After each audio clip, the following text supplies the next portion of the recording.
Hello everyone, मैं Sunil study plan के official channel पे आप सभी का स्वागत हूं और उम्मीद करता हूं कि आप बेहतर होंगे और बेहतरीन तरीके से तैयारी कर रहे होंगे। ठीक है, तो हम लोगों ने जैसा कि कुछ लोगों का कमेंट था कि सर हाइट एंड डिस्टेंस का टॉपिक कवर कर दीजिए। तो मैं हाइट एंड डिस्टेंस के जितने भी पैटर्न के क्वेश्चन आपके पेपर में आए हैं, कुछ एक दो पैटर्न के टॉपिक ऐसे रहेंगे जो अभी तक नहीं आए हैं, मे बी लास्ट वाले जो हैं, और वो शायद इस वाले टॉपिक में इस बार वाले में कवर किए जा सके, क्योंकि ऐसा तो है नहीं कि जितने ही टाइप के क्वेश्चन आए हैं उतने फिक्स हैं। लेकिन वो जितने आए हैं उनको तो लिया ही गया है, और जो एक्सपेक्टेड है कि वो आ जाएं। तो ये कुल मिला के 5 पैटर्न के क्वेश्चन है, जैसा कि आप देख पा रहे होंगे यहाँ पे मैंने लिखा है। ये 5 पैटर्न के क्वेश्चन आपके पेपर में बन सकते हैं। स्टार्टिंग के 4 टाइप के क्वेश्चन तो पेपर में आपके आए हैं। ये लास्ट वाला टाइप है जो स्पीड, टाइम और डिस्टेंस लिखा है। इसमें थोड़ी सी स्पीड और टाइम देके आपसे डिस्टेंस पूछी जाती है, फिर डिस्टेंस और टाइम देके स्पीड पूछी जाती है। तो ये ऐसा है कुछ, ऑलमोस्ट इन चारों का ही समझ लीजिए कि एप्लीकेशन आपको चौथे पाँचवें वाले में पढ़ना पड़ेगा। ठीक है, तो ये टॉपिक काफ़ी इंपॉर्टेंट है, इससे 100% क्वेश्चन बनते हैं, एक या दो क्वेश्चन पक्के एग्जाम में आते हैं। तो काफ़ी इंपॉर्टेंट टॉपिक है, काफ़ी इजी टॉपिक है। इसमें जितनी बेसिक चीज़ें बताऊंगा उतना आप नोट करके नोट जरूर करना, क्योंकि इसको जब लास्ट में रिवाइज करोगे आप एग्ज़ाम के टाइम में तो आपके लिए बेहतर रहेगा। ठीक है, सो स्टार्ट करते हैं इसके पहले बेसिक्स से। ठीक है, तो मान के चलता हूँ कि आप लोग को बेसिक मुझे बताना पड़ेगा, तो मैं एक बार कवर कर देता हूँ। तो एक चीज़ याद रखो, अगर इसमें मैं बात करूँ तो सिंपली याद रखो कि इसमें हम जो ये त्रिकोण मिति का है, मिति का पार्ट है, इसमें क्या होता है कि मैं आपको बताऊं, इसमें जो एक ट्रायंगल यूज होता है, त्रिभुज जो यूज करेंगे, जो एकदम मेन मेन चीज़ें मैं आपको वो बता रहा हूँ। जो त्रिभुज यूज करते हैं उसमें हमेशा याद रख लेना, 99.9% केसेस में त्रिभुज जो यूज होगा इसमें एक समकोण त्रिभुज होगा। ठीक है, समकोण त्रिभुज बनेगा 99% केसेस में।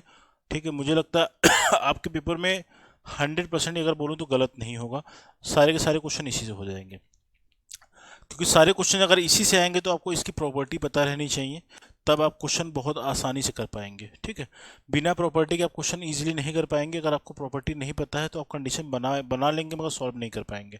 तो ये बेहद आवश्यक है कि आप इस चीज़ को पहले समझो आप। ठीक, इतनी बात समझ में आ गई।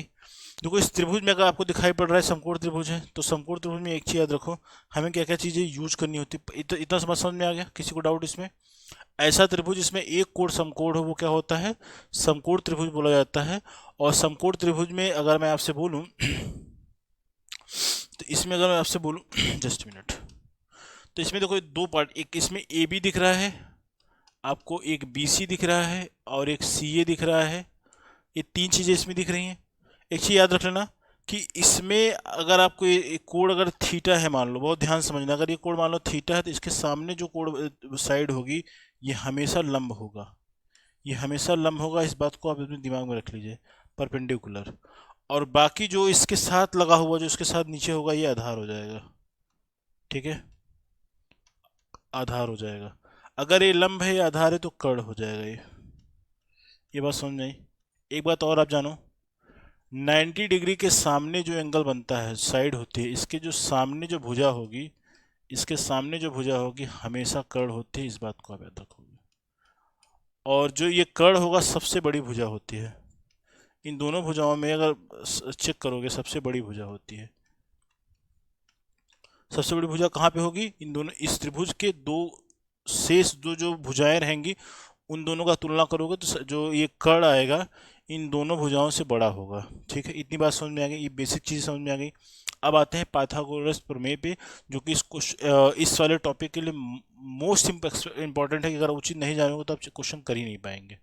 ठीक है, तो पाइथागोरस प्रमेय इस टॉपिक के लिए समझ लीजिए कि जड़ी बूटी है, मतलब आप समझ लो इसके बिना आप पार ही नहीं हो पाओगे। ठीक है, तो कैसा क्या होता है, अगर इस तरीके से कोई एक त्रिभुज है, तो मैंने आपको बता दिया कि समकोण त्रिभुज को राइट जो होता है, राइट एंगल ट्रायंगल जो होता है उसमें समकोण त्रिभुज एक कोण 90 अंश का होता है, वहाँ पे हम पाइथागोरस प्रमेय लगाते हैं। यहाँ पे अगर आपको देख पाओगे तो यहाँ पे आपको दिखाई पड़ रहा है यहाँ पे आपको ये आधार दिखाई पड़ रहा है, सॉरी, ये अगर मान लो आपकी आंख मान लो यहाँ पे थी, मान लो कोण, आंख का मतलब मैं कोण की बात करता हूँ। ठीक है, मान लो अगर आपका कोण यहाँ पे है, मान लो ये थीटा अगर रहा होगा, इसके सामने की भुजा ये लंब हो जाएगा। लंब का मतलब हाइट, ऊंचाई हो जाएगी। ठीक है, और इससे लगी हुई भुजा आधार होता है, इस बात को मैंने बता दिया है आपको। ठीक है, आधार होता है। ठीक, आधार होता है। ठीक है, और ये जो होगा वो कर्ण हो जाएगा। ठीक है, ये बात समझ में आई। इसको ऊंचाई को हम लंब बोलते हैं, ठीक। इतनी बात समझ में आई। अब जब पाइथागोरस प्रमेय के हिसाब से अगर मैं बात करूँ आपसे, पाइथागोरस जो प्रमेय के हिसाब से अगर मैं बात करता हूँ आपसे, तो ये एक्चुअल में लिखा जाएगा जो कर्ण का जो स्क्वायर होता है, भाई बहुत ज़्यादा जरूरी है, इसको बहुत नोट कर लेना आप। जो कर्ण का जो स्क्वायर होगा, ये आधार का स्क्वायर, बेस का जो स्क्वायर होगा, बेस का स्क्वायर प्लस लंब का स्क्वायर होता है। हाँ, लंब का मतलब ऊंचाई का स्क्वायर, और ये स्क्वायर है तो स्क्वायर कर लो आप, ठीक है। ये आप एज ए फॉर्मूले की तरह रट लो, चाहे आप समझ लो, या बात को पता रहनी चाहिए। मतलब अगर कोई त्रिभुज दिया है, उसके कोण के सामने वाली भुजा जो लंब होगी उसका स्क्वायर प्लस उसके साथ जो लगी हुई भुजा रहेगी उसका स्क्वायर, दोनों का जो वर्ग होगा, वर्गों का योगफल जो होगा कर्ण के वर्ग के स्क्वायर के बराबर होगा। मैं आपको एज एग्जांपल अगर बताऊं, एक त्रिभुज मान लो मैंने इस तरीके से बना दिया, ठीक है। अगर ये 3 है, ये 4 है, तो ये 5 होगा। आप बोलोगे सर कैसे हो गया, तो ये पाइथागोरस ट्रिपलेट होता है। पाइथागोरस ट्रिपलेट का मतलब 3 ऐसी भुजा जो समकोण त्रिभुज के को सेटिस्फाइड करती हैं। अगर मैं यहाँ पे चीज़ों को अप्लाई करूँ तो अब क्या दिखाई पड़ेगा, क्योंकि आपको ये दिखाई पड़ रहा है कि अगर मान लो ये कोण थीटा अगर होता तो इसके सामने लंब होता, तो लंब का स्क्वायर करोगे, लंब का स्क्वायर का मतलब लंब का स्क्वायर प्लस आधार का मतलब बेस का स्क्वायर किया, बराबर कर्ण का स्क्वायर का मतलब ये हो जाएगा आपका, कर्ण को हम हाइपोटेन्यूज ले लेते हैं, इसको स्क्वायर कर दिया, ऐसे ही लिखा जाता है। तो आप करोगे 4 का स्क्वायर प्लस 3 का स्क्वायर, इन दोनों को जब जोड़ोगे तो 25 आएगा।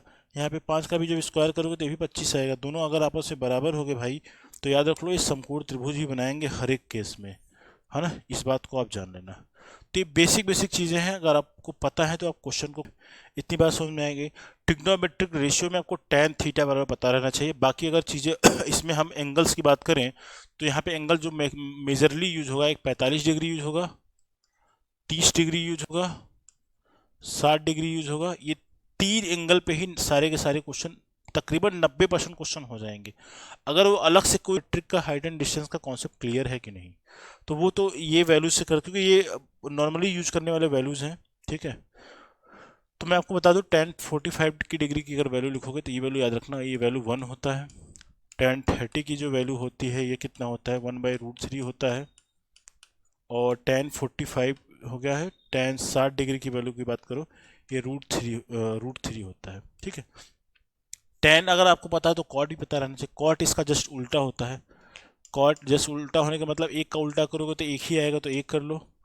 tan 30 है तो cot 30 का उल्टा ऐसा करोगे क्या हो जाएगा, ये √3 हो जाएगा। जस्ट इसका उल्टा कर दो। और tan cot 60 की अगर वैल्यू लिखोगे तो क्या हो जाएगा, ये 1√3 है तो 1/√3 हो जाएगा। तो ये आपको फंडामेंटल पता रहना चाहिए। अगर आपको ये चीज़ें पता हैं तो आपके लिए चीज़ें आसान हो जाएंगी, ठीक है। इसमें किसी को दो राय तो नहीं है। ये सारी चीज़ें आपको नोट करते हुए चलो, क्योंकि आप इस चीज़ को सब मैं डायरेक्टली अप्लाई करूंगा।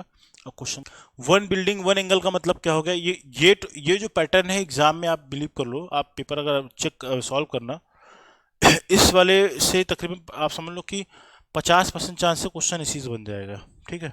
देखो, वन बिल्डिंग वन एंगल का मतलब क्या है, एक बिल्डिंग इस तरीके से गिवन हो, यहाँ से कोई अगर आप यहाँ से अगर चीज़ों को देख रहे हैं, अगर आपकी आँख यहाँ पे है, अगर यहाँ से चीज़ों को देख रहे हैं, तो कुछ मान लो यहाँ से कि यहाँ पे दूरी पे देखा, ठीक है, यहाँ पे दूरी पे देखा और कह रहा है कि जमीन के साथ एक थीटा कोण बना रहा है। मान लो इसके पाद बिंदु से इसकी डिस्टेंस कुछ मान लो d दे के रखी है, ठीक है। तो आपसे इसकी ऊंचाई पूछ लेगा, आपसे इसकी ऊंचाई पूछ लेगा। तो इस क्वेश्चन को कैसे करते हैं, तो क्योंकि देखो ये ऊंचाई है, लंब है और ये आधार है, दो भुजाएं यूज हो रही हैं, इसमें लंब और आधार यूज हो रहा है, तो वहां पे हम tan थीटा लगाते हैं। मैंने आपको बताया था, सिंपल सा एकदम पैटर्न है। तो tan थीटा बराबर लिखोगे क्या हो जाएगा, tan थीटा बराबर लिखोगे h/d, ठीक है। क्वेश्चन कराऊंगा तो और भी क्लियर हो जाएगा, ये बात समझ में आ गई।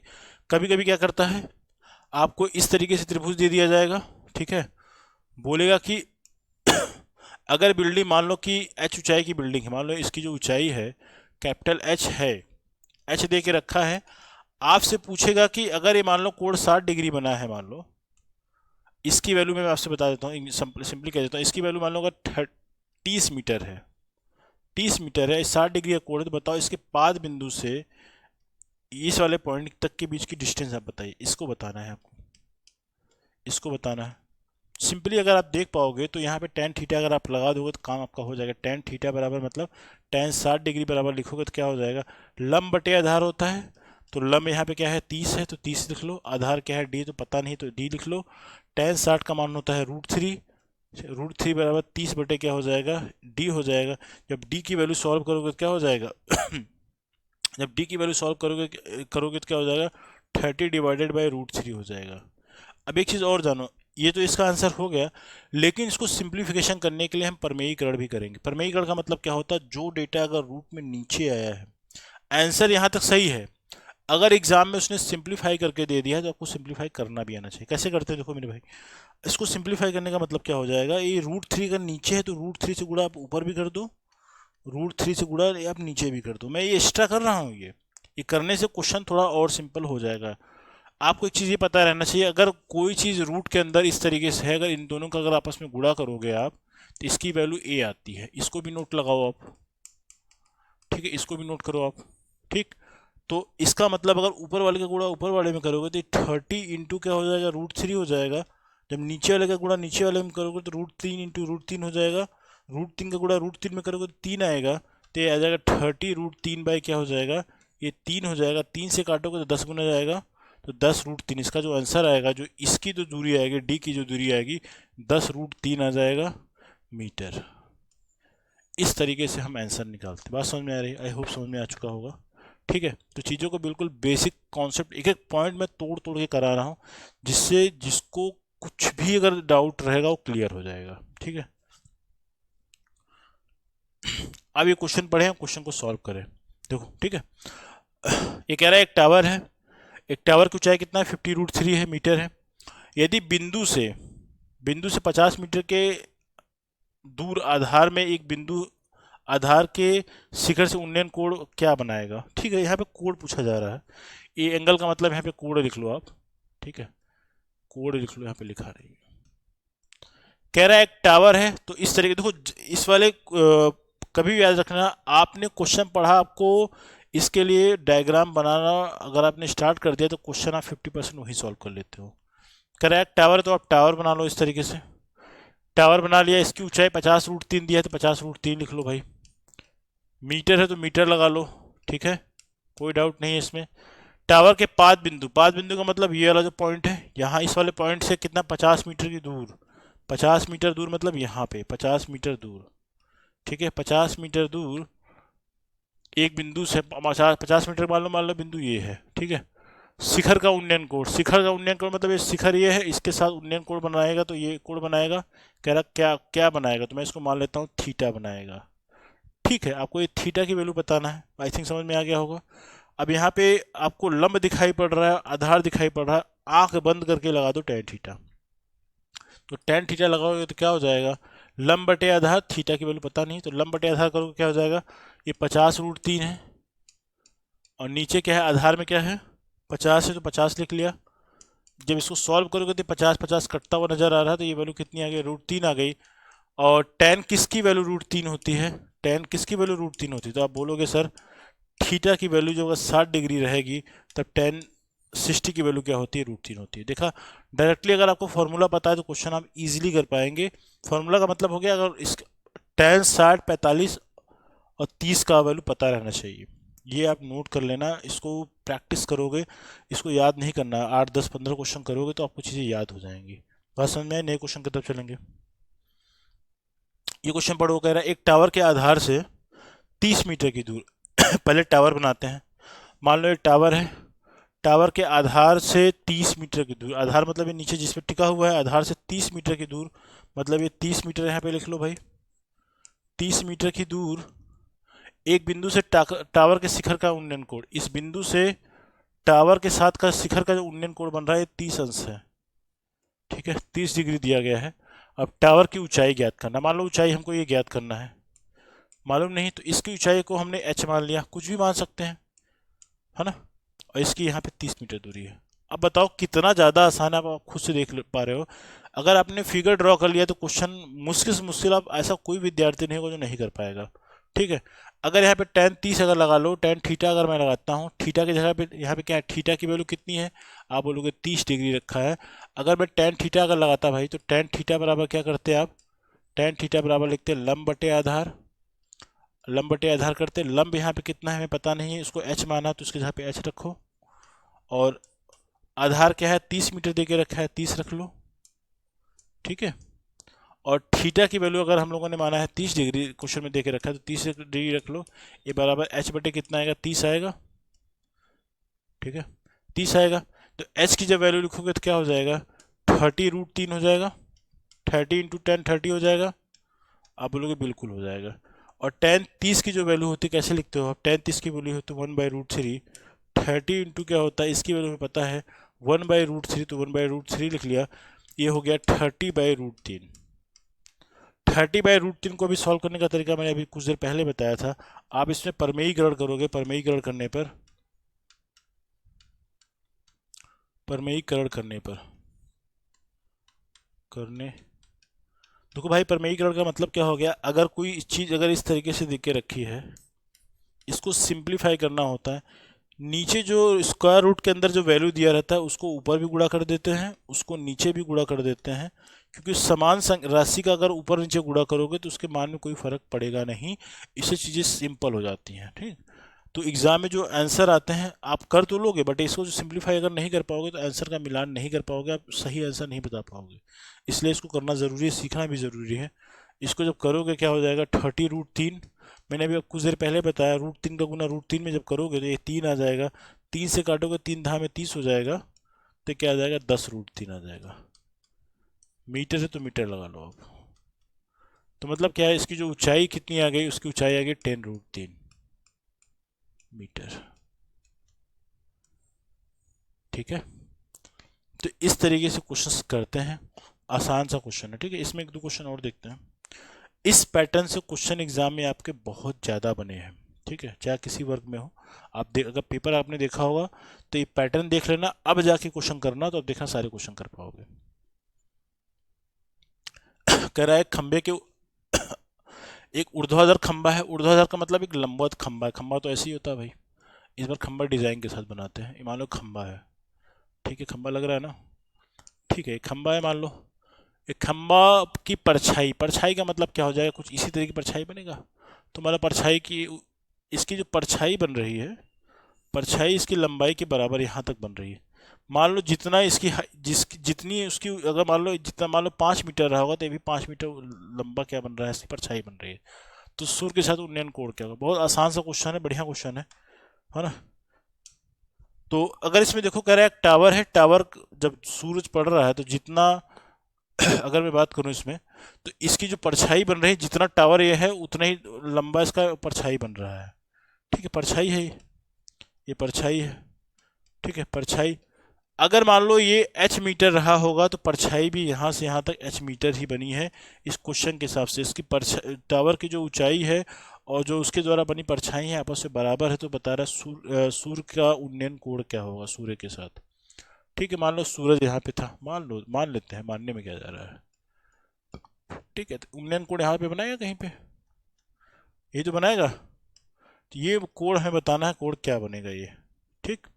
तो सिंपली क्या करोगे आप अगर यहाँ पे आप देख पाओगे ना, तो अगर चीज़ों को देखो, तो हम यहाँ पे क्या लगाएंगे, tan थीटा ही तो लगाएंगे, तो tan थीटा जब लगोगे लिखोगे, तो क्योंकि यही एक ऐसा कोड है जो सारे एंगल को मिला देता है, यहाँ पे इन सारे कंडीशन सेटिस्फाई, tan थीटा बराबर क्या हो जाएगा, लंब बटे आधार होता है, लंब क्या है h माना है, तो क्योंकि दोनों बराबर मानना है, आप ABCD कुछ भी मान लो, है ना, क्योंकि जितनी हाइट उसकी लंबाई की है उतनी लंबाई उसकी परछाई की भी है, दोनों बराबर रहेंगी, तो मतलब इसकी इसकी वैल्यू भी h माना है, ये दोनों कट जाएंगे तो ये 1 हो जाएगा। अगर tan थीटा की वैल्यू अगर 1 है, तो आपको मैंने बताया था tan थीटा की वैल्यू किस कोण पे एक होती है, तो आप बोलोगे सर 45 डिग्री पे, तो थीटा की वैल्यू कितनी आ जाएगी, आप सिंपली बोलोगे थीटा की जो वैल्यू आएगी 45 अंश आएगा। इसमें किसी को दो राय है, आप बोलोगे नहीं है। तो ऐसे क्वेश्चंस पेपर में आए हैं। एक क्वेश्चन अगर आपको देखो, आप लोग जो लोग तैयारी कर रहे हो ना, एक चीज़ जान लो, मैथ्स में जो क्वेश्चन बने हैं ना, अगर आपको पैटर्न पता है, बेसिक्स पता है, इस क्वेश्चन करने में कितना टाइम लग रहा है, मुश्किल से मुश्किल 5 सेकंड लगेगा, ठीक है, तो ज़्यादा समय लगता नहीं, बट आपको पैटर्न पता रहना चाहिए, तब आप क्वेश्चन बढ़िया से कर पाओगे। अभी क्वेश्चन एक और देख लो यार, बता देता हूँ अपने हिसाब से। कह रहा हूँ एक एक पेड़ है, मान लो इस तरीके से कोई पेड़ था, ठीक है। ये पेड़ है और इसके अगल बगल यहाँ पे मान लो तालाब है, नदी है, नदी बह रही है, ठीक है। उन्नयन कोड 30 अंश का मतलब इस यहाँ से अगर आप देख रहे हो, पेड़ के ऊपर एक चिड़िया बैठी है, मान लो यहाँ पे एक चिड़िया इस तरीके से चिड़िया बैठी है ना, इस तरीके से कोई चिड़िया बैठी है, और इस चिड़िया अगर यहाँ पे देखती है तो इसके साथ उन्नयन कोड कितना बनता है। इस क्वेश्चन में 30 दे के रखा है, तो हम 30 अंश मान लेते हैं। इसकी ऊंचाई मैंने मान लिया, इसकी ऊंचाई मैंने कह दिया कि 30 अगर हो, अगर इसकी ऊंचाई 30 हो, तो आप बताइए नदी जो बह रही इसकी चौड़ाई क्या होगी। नदी की चौड़ाई बताओ आप, आपको नदी की चौड़ाई बताना है, ठीक है। एक पेड़ था, पेड़ नदी के किनारे पे था, तो नदी है, नदी के किनारे पेड़ बना दिया। यहाँ पे एक चिड़िया बैठा है, चिड़िया यहाँ से जब देखती, नदी के दूसरे छोर पे जब देखती है, तो यहाँ से लेके इस बिंदु के साथ जो आधार वाला बिंदु है, उन्नयन कोण 30 अंश का बनता है, उन्नयन कोण 30 अंश का बनता है। अगर उस पेड़ की ऊंचाई अगर 30 मीटर हो, तो नदी की चौड़ाई बताइए, ठीक है, ये क्वेश्चन है। ये नदी की चौड़ाई बताना, तो सिंपली आप क्या लगाओगे, टेन थीटा लगाओगे। टेन थीटा का मतलब 30 अंश लगा दो, थीटा की वैल्यू 30 ही तो है। टेन थीटा बराबर क्या लिखोगे, आप लिखोगे ये हाइट लंब बटे के आधार लिखोगे। टेन थीटा की वैल्यू मतलब 30 डिग्री दे के रखा है, थीटा की वैल्यू यहाँ पे 30 डिग्री दे के रखा है, तो 30 डिग्री रख लो। और बराबर क्या हो जाएगा, लंब कितना है, ये 30 मीटर है, हमें नदी की चौड़ाई हम लोग मान लेते हैं डी रहा होगा, डी फॉर चौड़ाई, ठीक। तो डी की वैल्यू लिखोगे तो क्या हो जाएगा, डी बराबर लिखोगे तो क्या हो जाएगा, आप डी बराबर लिखोगे क्या हो जाएगा, 30 डिवाइडेड बाई टेन 30 हो जाएगा। और 30 बटे क्या, टेन 30 की वैल्यू 1/√3 होता है। जब इसको तो थोड़ा और सॉल्व करोगे तो क्या हो जाएगा, 30 इंटू √3 हो जाएगा, 30√3 क्या हो जाएगा, मीटर हो जाएगा। तो इस तरीके से हम लोगों ने नदी की चौड़ाई कितनी निकाल ली भाई, 30√3 मीटर हो गया। आई होप चीज़ें समझ में आई होंगी। चीज़ों को मैं जितना इजी कर पा रहा हूँ उतना आपके लिए करने की कोशिश कर रहा हूँ। अगर मे भी कुछ अगर इशू लग रहा है तो आप कमेंट करना, मैं उसको देखूंगा कि इससे और क्या किया जा सकता है। मैं अपने आपसे मैं कोशिश कर रहा हूँ कि आपको चीज़ें समझ में आए, ठीक है। अब नेक्स्ट पैटर्न में चलते हैं, बहुत सारे इसमें क्वेश्चन कर लिए हम लोगों ने। नेक्स्ट पैटर्न का मतलब हो गया टूटे हुए पेड़ पे क्वेश्चन, ठीक है। तो इस वीडियो को मतलब बहुत ज़्यादा बड़ा नहीं बनाएंगे, 2 पार्ट में वीडियो को बनाएंगे, जिसमें सारी चीज़ें, जैसे दूसरा पार्ट है ये भी पैटर्न में क्वेश्चन आता है, आसान है, देखो किस तरीके से क्वेश्चन करते हैं। तो ब्रोकन ट्री की बात करोगे तो मान लो इस तरीके से पेड़, समझना मेरी बात को, बहुत आसान सा क्वेश्चन होता है। मान लो इस तरीके से कोई पेड़ है, मान लो ये पेड़ है, हरा भरा पेड़ है कोई, ठीक है, एक पेड़ मान लिया। और इसका जड़ बिंदु है, आपको बताया था मैंने। ये पेड़ हो सकता है, टेलीफोन का खंभा हो सकता है, कुछ भी हो सकता है, मैंने इसको पेड़ बोला। अभी मैं समझाऊंगा तो आपको चीज़ समझ में आ जाएंगी। अगर मान लो कोई आंधी चली, इस तरीके से आंधी चली, ठीक है, आंधी चल गई, तो ऑब्वियस सी बात, आप जानते हो आंधी में क्या होता है, पेड़ टूट जाते हैं। तो मान लो इस वाले बिंदु से पेड़ टूट गया, ठीक है, इस बिंदु से जब टूटेगा जब पेड़ सॉरी, इस बिंदु से पेड़ जब टूटेगा तो ऑब्वियस सी बात है पेड़ नीचे की तरफ गिरेगा, कुछ इस तरीके से गिरेगा, ऐसे गिरेगा। आप बोलोगे बिल्कुल गिरेगा।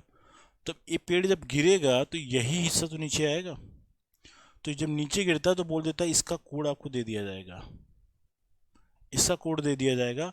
और जितने हाइट से पेड़ टूटता है, मान लो कि h हाइट से पेड़ टूटा है, और टूटने के बाद इसके पाद बिंदु से यह 20 मीटर की दूरी पे या फिर 20 मीटर की दूरी पे गिर जाता है, तो आपसे प्रश्न पूछा जाता है कि पेड़ की वास्तविक लंबाई बताइए। एक पेड़ था, पेड़ किसी भी पॉइंट पे टूट जाता, क्वेश्चन में आपसे बोला जाएगा कि अपने पाद बिंदु से 5 मीटर की ऊंचाई से पेड़ टूट गया। क्वेश्चन करेंगे समझ में आ जाएगा। टूट गया, टूट के जब जो नीचे जो टुकड़ा गिरेगा तो यही हिस्सा तो नीचे गिरेगा। जो ये गिरता है तो जमीन के साथ एक कोण बनाएगा।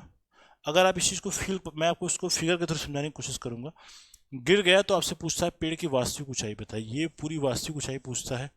अगर आप ध्यान से अगर देखो यहाँ पे, तो इस वाले अगर डेटा को यूज किया जाए तो यहाँ पे अगर आप देखोगे तो यहाँ पे एक समकोण त्रिभुज बन रहा है, सिर्फ इसमें देखना, सिर्फ इसमें अगर चीज़ों को देखो तो यहाँ पे एक समकोण त्रिभुज बनता नजर आ रहा है, आपको आ रहा है, जो मैं अभी तक करता नजर आ रहा था।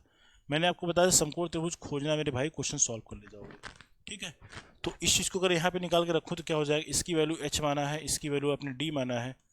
अगर ये वाला पार्ट निकालना हो तो क्या करोगे, पाइथागोरस प्रमेय से क्या बताया था मैंने, h का स्क्वायर करोगे प्लस d का स्क्वायर कर दोगे तो ये वाली जो लंबाई है पता लग जाएगी।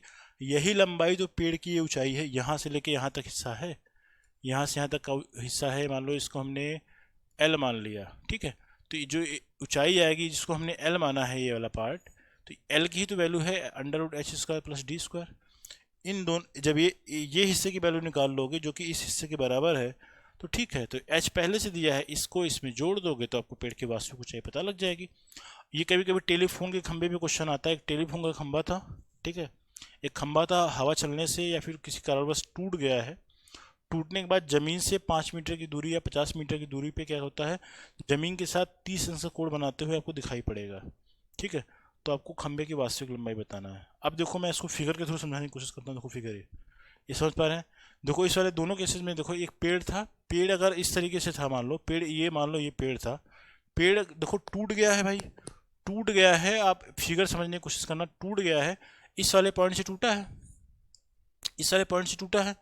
अगर इस वाले पॉइंट से पेड़ टूटा है, अगर आप देखो इस वाले पॉइंट से पेड़ टूटा है तो टूट के नीचे गिरा है। जब टूट के नीचे गिरा है तो देखो यहाँ से एक त्रिभुज बना ले रहे हैं हम, बन पा रहा है। तो आप इस चीज़ को एनालिसिस करना, समझ में बेहतर आ जाएगा। तो ये एक त्रिभुज बन रहा है, इस त्रिभुज में आप पाइथागोरस प्रमेय लगाओगे, पाइथागोरस लगाओगे, काम पूरा हो जाएगा आपका, ठीक है। ये अंडरस्टैंडिंग के ऊपर बेस्ड क्वेश्चन है, बढ़िया क्वेश्चन बनता है इसमें। तो इसकी दूरी दे दी जाएगी, आपको ये सॉल्व करना होगा। तो ये इसका पैटर्न हो गया, ठीक है, आपको समझ में आ चुका है, ठीक है। इस पे एक क्वेश्चन पढ़ो, आई थिंक आपको बहुत सारी चीज़ क्लियर कराएगा ये क्वेश्चन, ठीक है। तो कह रहा है एक टूटे हुए पेड़ का शीर्ष, एक पेड़ है मान लो, इस तरीके से कोई पेड़ पौधा रहा होगा, ये मान लो इस तरीके से कोई पेड़ था, डिज़ाइन के साथ बनाते हैं इसको, मज़ा आएगा, ठीक है। ये पेड़ इस तरीके से भाई, ये पेड़ है और इस पेड़ की मान लो लंबाई अच्छी रही हो, कुछ भी रही होगी, आधार से 12 मीटर की दूरी पर जमीन को छूता है। एक टूटे हुए पेड़ का शीर्ष आधार से 12 मीटर की दूर, तो आधार से 12 मीटर की दूर मतलब 12 मीटर की दूरी पर यहाँ से मान लो ये टूट गया। जब यहाँ से टूटेगा भाई तो ऑब्वियस सी बात है ये हिस्सा नीचे गिर जाएगा, ये नीचे गिर जाएगा। तो मेरा डिज़ाइन वाला जो पार्ट है ये आपका, ये जो वैसे बनाऊंगा जिससे आपको चीज़ें समझ में आ जाए,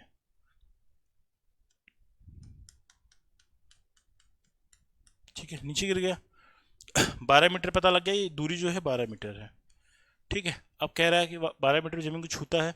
यदि पेड़ जमीन से 5 मीटर की ऊंचाई पर टूटा हो, देखो आ गया ना, पेड़ जमीन से 5 मीटर की ऊंचाई मतलब 5 मीटर की ऊंचाई से टूटा था, तो ये 5 मीटर ये हो जाएगा। आपको बताना है पेड़ की वास्तविक ऊंचाई। ये आप क्वेश्चन खुद से करने की कोशिश करो, बढ़िया क्वेश्चन है। इस क्वेश्चन को करने का सबसे बढ़िया तरीका क्या है, आपको मैंने बताया था कि आपको एक त्रिभुज यहाँ पे दिखाई पड़ रहा है और यहाँ पे ये हमेशा याद रखना है, हमेशा 90 अंश का कोण बनता, कहे चाहे ना कहे, ठीक है।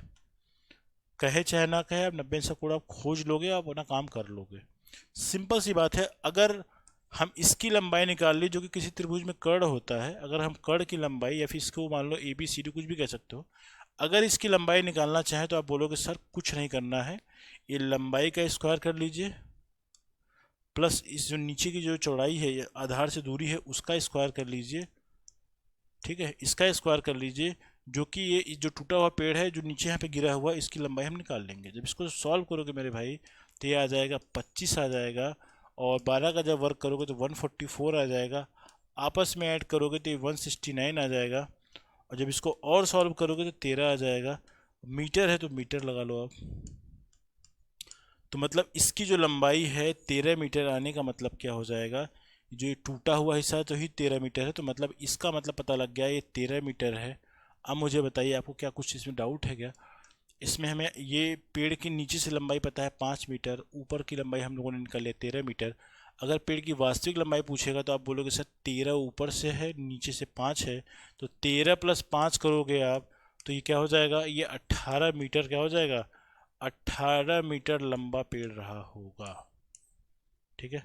तो इस तरीके से क्वेश्चन सॉल्व करेंगे। आई होप चीज़ें समझ में आ रही हैं, ठीक है। है ना। इसमें किसी को डाउट नहीं है इसमें, ठीक है। ठीक है, तो आज के इस वीडियो में हम ये दो टॉपिक, दो टाइप कवर कर रहे हैं। एग्ज़ाम के पॉइंट ऑफ व्यू से दोनों टॉपिक वेरी वेरी इंपॉर्टेंट हैं।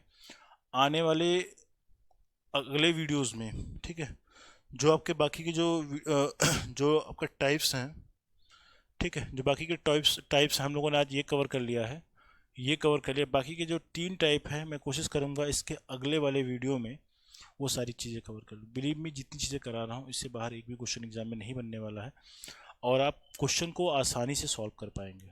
बहुत चीज़ों को तोड़ तोड़ के कराया जा रहा है, मतलब आप समझिए कि कुछ भी ऐसा पॉइंट नहीं जो मैं छोड़ रहा हूँ, कि जो भी बिल्कुल जिसको मतलब कोई भी आइडिया नहीं है, थोड़ा बहुत अगर अंडरस्टैंडिंग बना के काम करेगा तो क्वेश्चन पेपर को आसानी से सॉल्व कर पाएगा। और जो पैटर्न कराया जा रहा है इस पैटर्न से बाहर एक भी क्वेश्चन नहीं है। इस सारे पैटर्न को एनालिसिस करने में और प्लस जो आपके पेपर में क्वेश्चन आए हैं उनकी एनालिसिस करने में काफ़ी टाइम लगता है, बट ये कि मैं आपको जो चीज़ें करा रहा हूँ वेरी यूनिक है। तो भाई इतना आप कर देना कि चैनल को लाइक शेयर सब्सक्राइब कर सकते हो, क्योंकि ये हमारे लिए एज ए मोटिवेशन की तरह काम करता है। और आपका जो पेपर होगा इसमें ये कंटेंट आपकी काफ़ी हेल्प करेंगे। ऑलमोस्ट सारे क्वेश्चन आपको यहीं से मिलेंगे, इससे बाहर कुछ भी नहीं जाएगा। आप पेपर की एनालिसिस कर लेना। पेपर को जो पढ़ाया जा रहा है बेसिक लेवल तो बढ़िया, जो टॉप लेवल होता है वहाँ तक कराई जा रही है। जिस पैटर्न से क्वेश्चन ज़्यादा बने हैं वो पहले करा दिया जा रहा है, और जो उसके बाद वैसे क्वेश्चन भी पकड़े जा रहे हैं। क्योंकि जो इसमें एक ये लास्ट वाला जो टाइप है, इसमें ये पैटर्न का क्वेश्चन पेपर में आया नहीं, बट है कि अलग अलग एग्जाम्स में पूछे गए हैं, तो प्रोबेबिलिटी ये है कि आके पेपर में भी आ सकते हैं। ठीक है, तो इसके बाद जो प्रीवियस ईयर क्वेश्चन है वो करवा दूंगा। तो मतलब ओवरऑल एक पैकेज हो जाता है कि पहले कॉन्सेप्ट देखा, फिर प्रैक्टिस कर लिया, उसके बाद प्रीवियस ईयर के क्वेश्चन कर लिया, तो आपको एक कॉन्फिडेंस आ जाएगा कि हाँ इस टॉपिक के क्वेश्चन तो मैं अब नहीं छोड़ने वाला, मैं सारे के सारे कर पाऊंगा। ठीक है, तो इन्हीं सब उम्मीदों के साथ कि आप तैयारी अच्छे से करोगे और बढ़िया से तैयारी करो। और न्यूज़ वगैरह जो अलग अलग आते रहते हैं, पेपर डिले हो जाएगा, ये हो जाएगा, वैसा वो सब चक्कर छोड़ दीजिए। आप लोग तैयारी करते रहिए। ये मान के चलो कि पेपर जब भी होगा तैयारी अगर आपकी बनी रहेगी तो आपके हित में ही रहेगी। जो लोग बीच में तैयारी छोड़ दे रहे हैं कि पेपर अब डिले होने वाला है, ये होने वाला है, वो होने वाला है, न्यूज़ सुन रहे हैं, उसका कोई फ़ायदा नहीं, आपका लॉस है भाई। ये आप लोग के लिए अपॉर्चुनिटी रहती है। पेपर डिले अगर होगा, मान लो 20 दिन 25 दिन डिले हो गया, 5 दिन डिले हो गया, कुछ भी जो डिले हो रहा है, तो आप ये मान के चलो कि आपको एक अच्छा उसमें और मौका मिलेगा। एक बार तैयारी कर लो, प्रैक्टिस जितना करोगे आपके लिए उतना बेहतर होगा। ठीक है, अगर ज़रूरत पड़ी तो आप कमेंट करना, तो उन सारी चीज़ों को देखते हुए तो प्रैक्टिस वाला सेशन भी चलाया जाएगा। सारे क्वेश्चन को मिक्स किया जाएगा, मिक्स करके वो सेशन चलाया जाएगा जो आपके हित में रहेगा। तो इन्हीं